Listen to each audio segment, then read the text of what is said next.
Hey guys, how you doing? I get a lot of questions around my anxiety cycle, so I thought, let me get out a video on this. I know I've been looking to do this for a while, and so I thought maybe just let me put together IGTV, let me put a video out, kind of explaining at least my theory on anxiety, where anxiety comes from, how do we heal it, and what do we got to do to fix it. So I kind of drew this out. If you followed me at all, I talk about this a lot. I love whiteboards. I love visuals. I love things like that. So I thought doing this and putting this on the whiteboard, I'm going to step away for a second.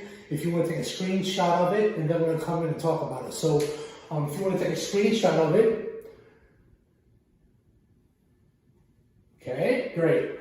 So this is what I call the anxiety cycle. Whatever, if I coach you one-on-one, or you hear me talk about this all the time, this is what I believe where anxiety comes from, or what anxiety is. So the anxiety cycle. What typically happens for us that struggle with what we struggle with is we have triggers. We have triggers. Something comes at us. Typically, we see something, we smell something, we feel something. It could be a numerous amount of things that come at us.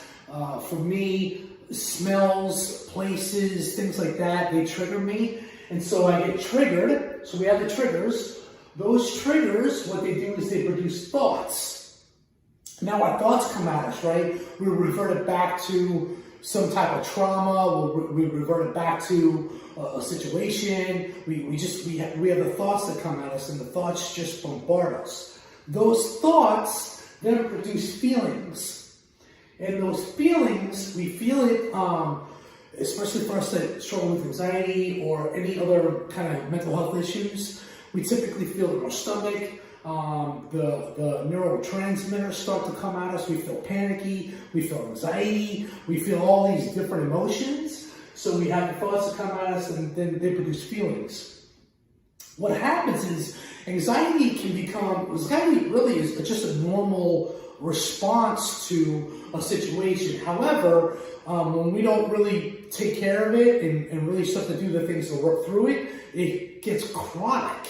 And so we have false alarms, we have false thoughts that come at us, then we have false alarm feelings, and this cycle goes like this, right? So our thoughts come at us, our feelings, and so on and so forth. What happens over time chronically is now feelings. We start to feel things even without the thoughts.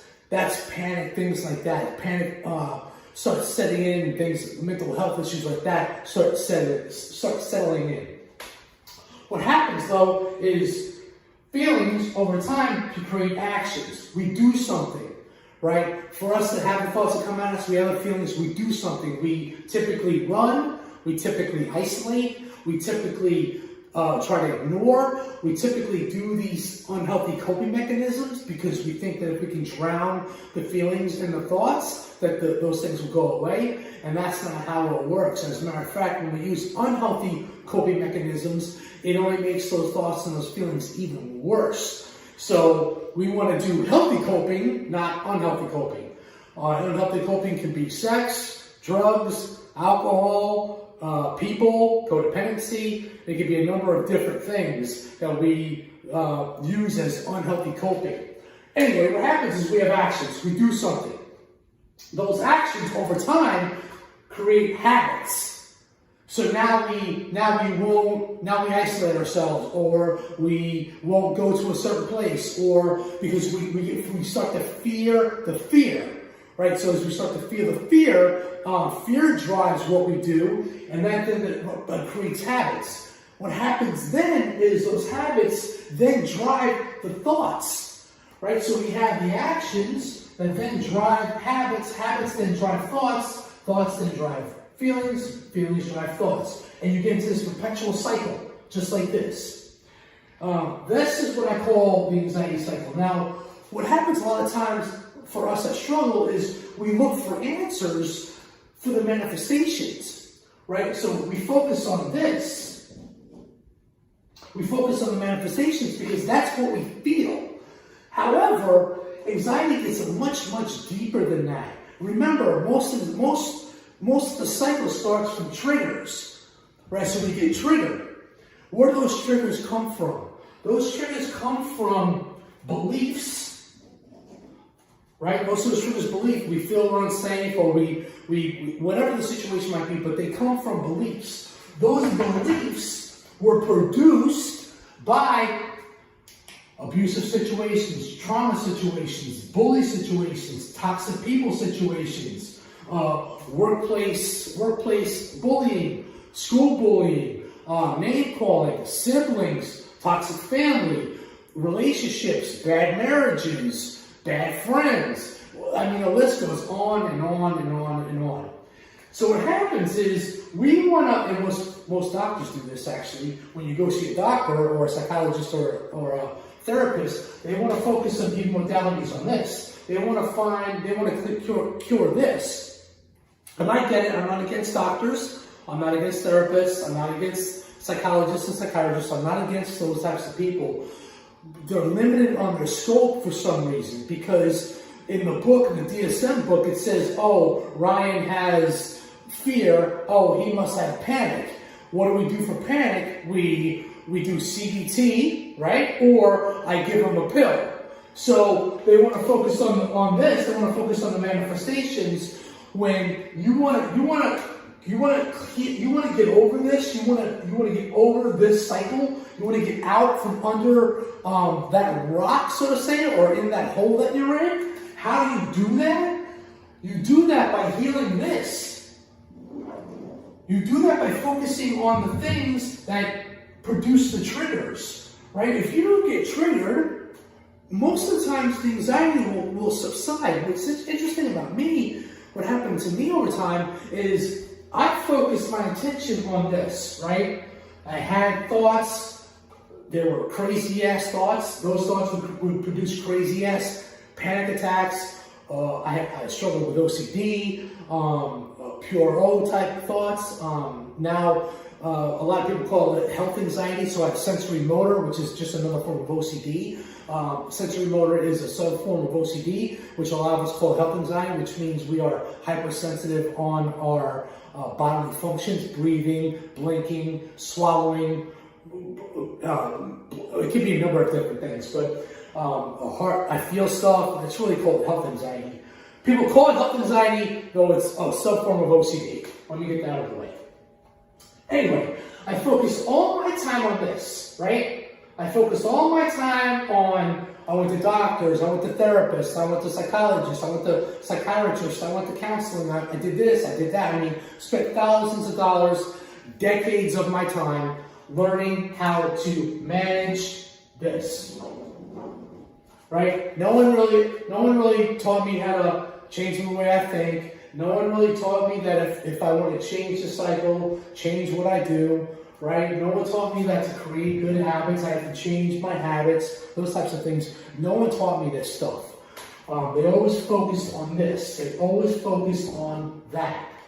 Interesting enough, what happened to me is when I started getting real and really getting help with this, right? As I started understanding the abuse that I was under, understanding the trauma that I had, understanding that, yeah, I got bullied in school and by my peers and my family, so on and so forth. I was around toxic flipping people all the damn time. And I had a litany of other things that was going on. When I started dealing with this, when I started healing this started to change. My beliefs about myself, my self-worth, my understanding of myself, my understanding that what I did or who I was is not who I am.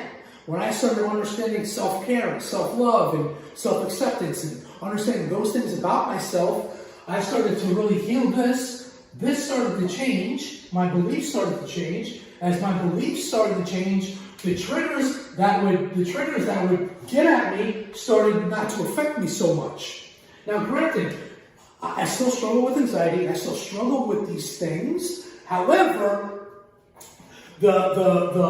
this is greatly diminished, right? And as this greatly diminished, the panic attacks, I still struggle with those. The anxiety, I still struggle with those. I still have intrusive thoughts. I still have all those types of different emotions that we all have that struggle with this, though it's greatly diminished. So what I tell people is we heal this, As we focus on the right thing in our life to overcome this, what will happen is the velocity at the attacks will decrease, and the veracity, the intensity that they come at us will decrease. So instead of a panic attack that lasts 5 hours, I have a panic attack that lasts 5 minutes. Instead of having a panic attack every day, or I have a panic attack once a month, because I'm still healing, right? I think the key to this is it's a verb, and it's healing. It's the ing, it's doing, it's the action, it's an ongoing process, especially if you have deep-seated trauma, abuse, bully, all this other stuff that you need to heal. This, my friends, is what needs to heal. And as you heal those things, I promise you, with time, with consistency, and really understanding, really get into a deeper understanding of yourself, this will diminish. Like always, if I can help you, I do coaching. As you know, if you follow me at all, I do coaching on this, where we really focus not so much. I have modalities and techniques that you can do to help you manage this, but to really heal it and overcome it, we really focus on this. That's my end is helping you kind of manage this type of stuff, but really where the healing really comes into place is overcoming this. So if I can help you, please reach out to me. You can go to my site, beatanxiety.me. You can find contact information on there. I have a host of blogs on there as well that can really be helpful. Again, if I can help you in any way, please reach out to me, and I look forward to hearing from you. Thanks. Take care.